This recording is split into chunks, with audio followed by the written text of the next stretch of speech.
फिर टली मेहरा तालाब के अतिक्रमणकारियों को हटाने की कार्यवाही।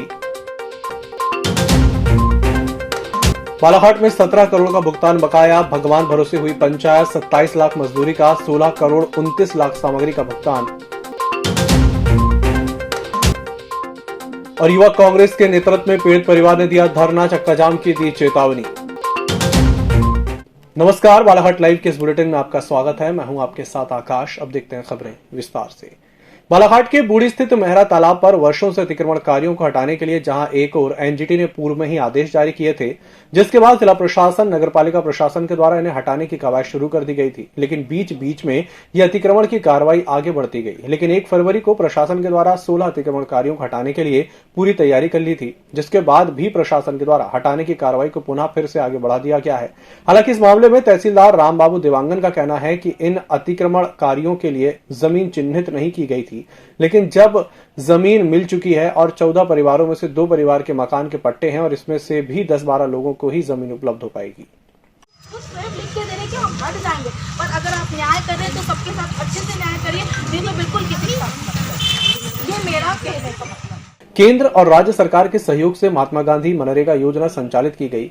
इस योजना के तहत ग्राम में विकास कार्य कराने के लिए पंचायतों को लाखों रुपए की राशि स्वीकृत कराई जाती है, ताकि पंचायत अपने क्षेत्र में निर्माण कार्य करा सके। लेकिन यहाँ पर बड़े ही विडंबना की बात है कि गत वर्षों से मध्य प्रदेश सरकार के द्वारा पंचायतों में हुए निर्माण कार्य में लगे मजदूरों का भुगतान से लेकर मटेरियल सामग्री तक का भुगतान रोक दिया गया है, जिसके लिए आज बालाघाट जिले में 17 करोड़ 11 लाख रुपए का भुगतान लंबित होने की वजह से जिले की पंचायत भगवान भरोसे हो गई है। जबकि इस जगह पर मंत्री, सांसद, विधायक होने के बाद भी सरकार से किसी प्रकार का बजट या स्वीकृत राशि आवंटित नहीं करवाई जा रही, जिसकी वजह से पंचायतों में होने वाले निर्माण कार्य अटके पड़े हैं। मोयल नगरी भरवेली निवासी आदिवासी कौल समाज के लक्ष्मीचंद कठोती की एक ही दुकान के अतिक्रमण हटने को लेकर युवा कांग्रेस द्वारा विरोध जताते हुए तोड़े गए स्थान पर पुनः दुकान बनाकर देने और दुकान लगाने की अनुमति प्रदान करने की मांग को लेकर पीड़ित परिवार के साथ अतिक्रमण तोड़े गए स्थल पर धरना प्रदर्शन किया गया।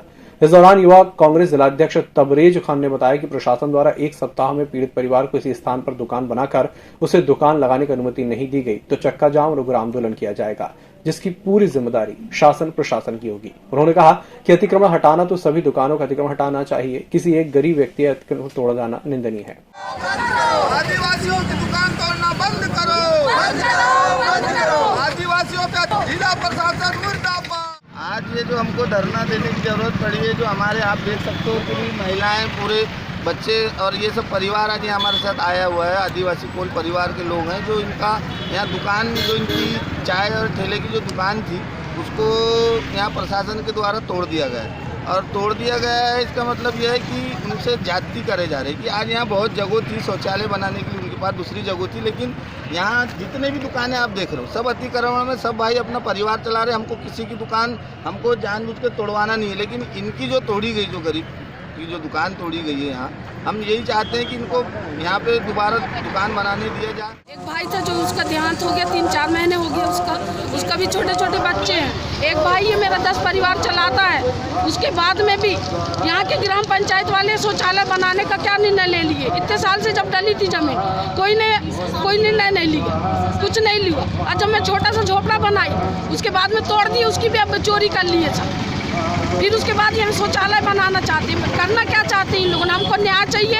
हमको जो जमीन थी, हमारी जो गरीबी की चाय पान का ठेला चलता था, हमको वही चाहिए जमीन। कांग्रेस पार्टी की विचारधारा, नीतियां और कमलनाथ सरकार के दौरान किए गए कार्यों को मध्य प्रदेश के प्रत्येक घर तक पहुंचाने के लिए कांग्रेस पार्टी घर घर चलो अभियान शुरू कर रही है। पूर्व मुख्यमंत्री और प्रदेश अध्यक्ष कमलनाथ ने 1 फरवरी को देवास से इस कार्यक्रम का शुभारंभ किया।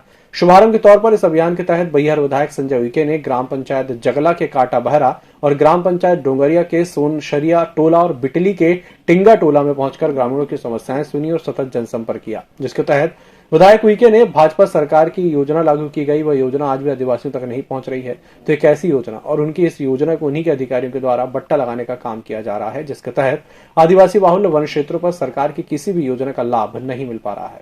हमारे कमलनाथ जी मुख्यमंत्री थे, तो जो हमारे जैसा कि आपके समीप में मलाजखंड ताम्र परियोजना है, यह थी प्राइवेट उद्योग है, प्राइवेट व्यवसाय है, उन सब में 70% नियुक्ति या 70% नौकरियां केवल स्थानीय लोगों को दी जाएगी, ये भी हमने 1 साल के कार्यकाल में प्रारंभ किया था।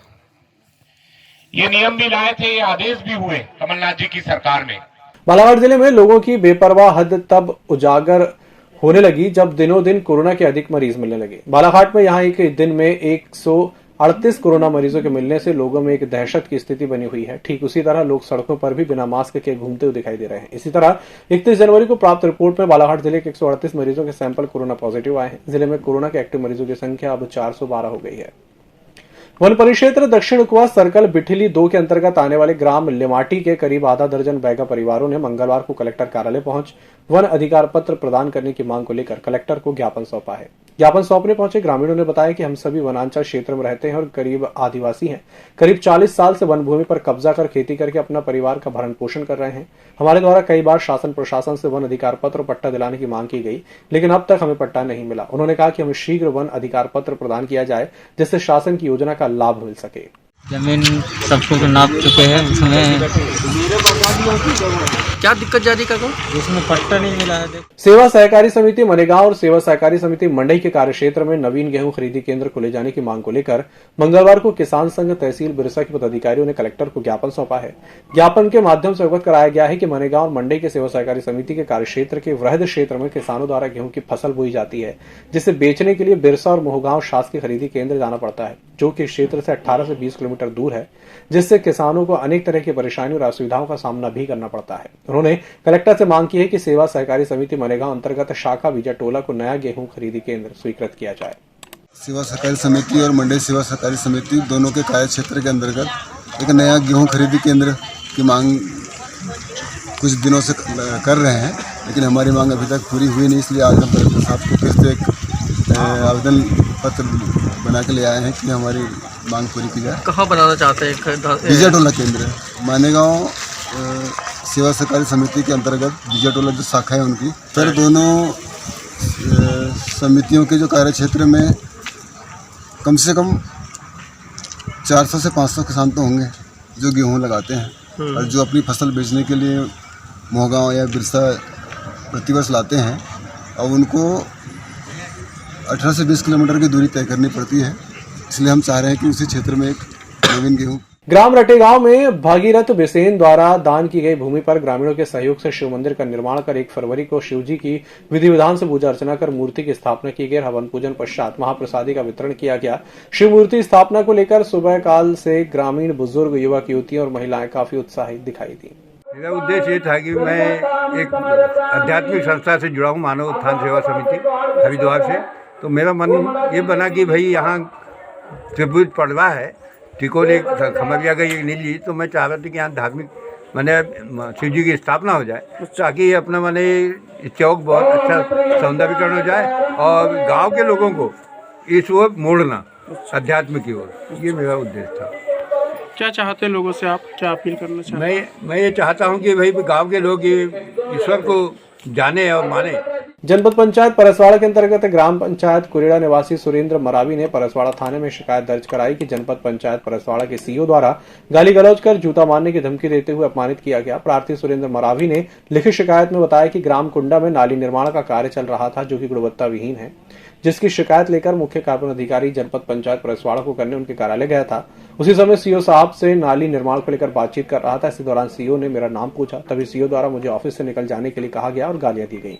अपना गांव में नाली निर्माण का काम चल रहा था, तो उसमें क्या है, थोड़ा सा काम गलत हो रहा था। इस विषय को लेकर मैं 2-3 लोग जो थे गांव के, उनके साथ सीईओ साहब के पास पहुंचा था। वहाँ तो मतलब मेरी बात तो सुननी तो दूर की बात है, मेरे को अभद्र व्यवहार किए, गाली गलौज किए और वहाँ से जाने के लिए बोल दिए। इस पास आया था कुछ समस्याओं को लेकर के, उसने बताया मुझे कि कुछ नाली जो बन रही है एंटी बोले, तो ज़्यादा कुछ अच्छा नहीं समझ में आ रहा बोले, वहाँ जो रेशो बोले उसके आधार पर बनना चाहिए, और वो सरपंच का नाती है तो उससे परिवार से जुड़ा है, कल को कोई दिक्कत ना हो करके उन्होंने बोला कि मुझे सीईओ से बात करनी है, तो आप मेरे साथ चल करके थोड़ा सा मुलाकात करवा दीजिए। तो मैं उनको लेकर के गई थी, तो वो भी मेरे साथ थे और वहाँ का मेड भी मेरे साथ में था। तो सीईओ साहब एकदम से उन पर भड़क करके थोड़ा सा, मुझे भी अच्छा नहीं लगा क्योंकि वो मेरे क्षेत्र का है, मैं क्षेत्र की बीडीसी हूँ, और जो साहब ने किए वो अच्छा नहीं किए, क्योंकि मैं भी वहाँ थी। वो बाद में भी जैसे बोल सकते थे, लेकिन उनने जो तुरंत में किए कि यहाँ से निकल जाओ, नहीं तो मैं अब चीज़ें हैं। इस बुलेटिन में फिलहाल इतना ही। नमस्कार। EMS टीवी के YouTube चैनल को सब्सक्राइब करें और बेल आइकन दबाएं, साथ ही EMS न्यूज ऐप डाउनलोड करें।